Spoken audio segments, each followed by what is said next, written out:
As early as 1928, the communists declared that the racial differences among our people constituted the weakest and most vulnerable point in our social fabric.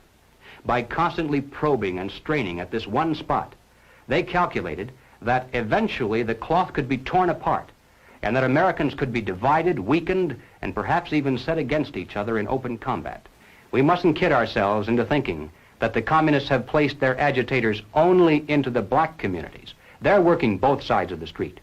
They want hatred, violence, and bloodshed between the races, and they don't care how they get it or whom they use, even children if necessary. Here is a book that I think ought to be in every home library. It's entitled Color, Communism, and Common Sense by Manning Johnson. He joined the party as a young man because he honestly believed that the communists were trying to improve the conditions of his people. He was a dedicated communist, and eventually he rose to one of the highest ranks. But after many years, he discovered that instead they were merely planning to use his people in a bloody revolution to destroy America. And when he woke up to this, he dropped out of the party and devoted the rest of his life trying to alert his fellow citizens of all races to the true nature of the Communist Party as he knew it to be from the inside. Manning Johnson said, "Black rebellion was what Moscow wanted. Bloody racial conflict would split America. During the confusion, demoralization and panic would set in. Then finally the Reds say, workers stop work. Many of them seize arms by attacking arsenals. Street fights become frequent. Under the leadership of the Communist Party, the workers organize revolutionary committees to be in command of the uprising. Armed workers seize the principal government offices, invade the residences of the president and his cabinet members, arrest them, declare the old regime abolished, establish their own power." Now, here is a piece of vicious communist propaganda that perhaps some of you have seen. It's called The Crusader. It's written by Robert F. Williams, one of the organizers of the Revolutionary Action Movement. In this issue of The Crusader, the communists call not only for extensive chaos within the cities, but for putting to the torch every village, every forest, every field, and every barn. The plan is for raging fires from one city to the next. The reason? Well, first, there's the value of sheer destruction. Secondly, it would force us to deploy our defenses and rescue units over the widest possible area. The communists point out that as long as our police and National Guard remain concentrated, they're invincible. But if they can be forced to spread out over the entire city and into the countryside as well, then they can be picked off from ambush one by one. And the third value of massive fire to the communists is psychological. The average American, they say, soft and decadent, when he sees billows of black smoke rising from one horizon to the other, when at night the only light he has to see by is the flickering red from flames leaping into the sky, he'll become paralyzed with fear and panic. He'll run away and hide and do nothing to interfere with the guerrilla bands as they strike at the community's power centers.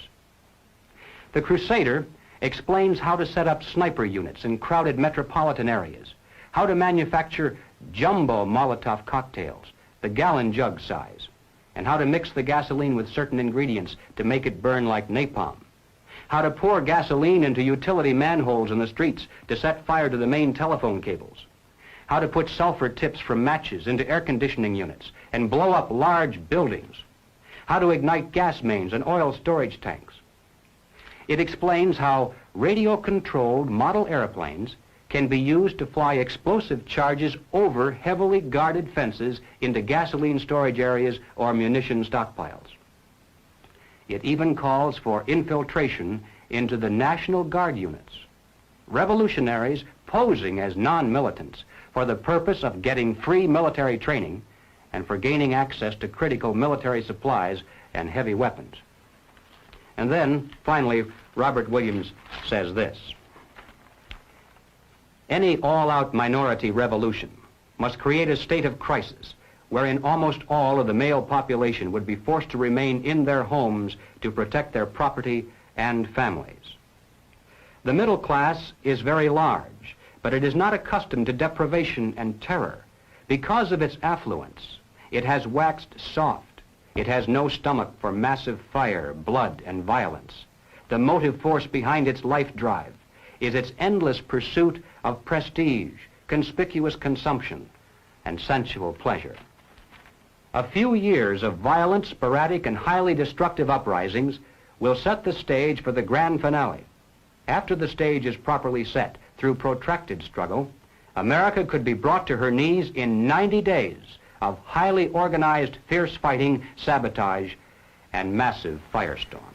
Ladies and gentlemen, the plans and preparations for a communist revolution of force and violence are far advanced. The organization behind these preparations has almost unlimited financial resources, and it provides both training and leadership based upon years of experience in many other countries. Our enemies are deadly serious about their task, and it's nothing short of national suicide for us to continue to ignore their plans and their progress. The violent revolution becomes of primary value to the communists to the extent to which it can be used to condition the masses psychologically to accept the nonviolent revolution, which is offered supposedly as the only alternative. Hoping to avoid further violence and bloodshed, the public is to be pressured into accepting measures that will move the country gradually and legally toward communism, but without calling it that.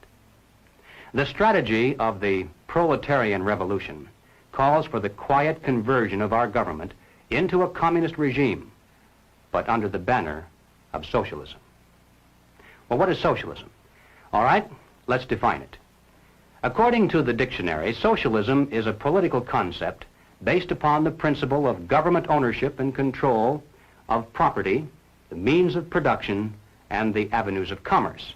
Under socialism, those who run the government, and the communists are confident that in America they eventually will be the ones who do so, those who run the government will know who is to get something and who has to wait, and that represents control over human beings.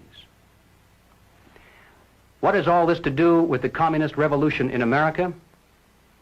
Well, ladies and gentlemen, it has everything to do with it, because the building of socialism is the communist revolution in America. It represents the process whereby our country can be moved gradually toward communism without the people even being aware of it.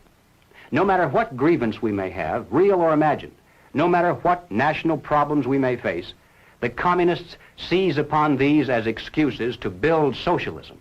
They have one and only one solution for all problems: more government, and then more and more until it's total government. And forgive me for saying it one more time, total government is communism.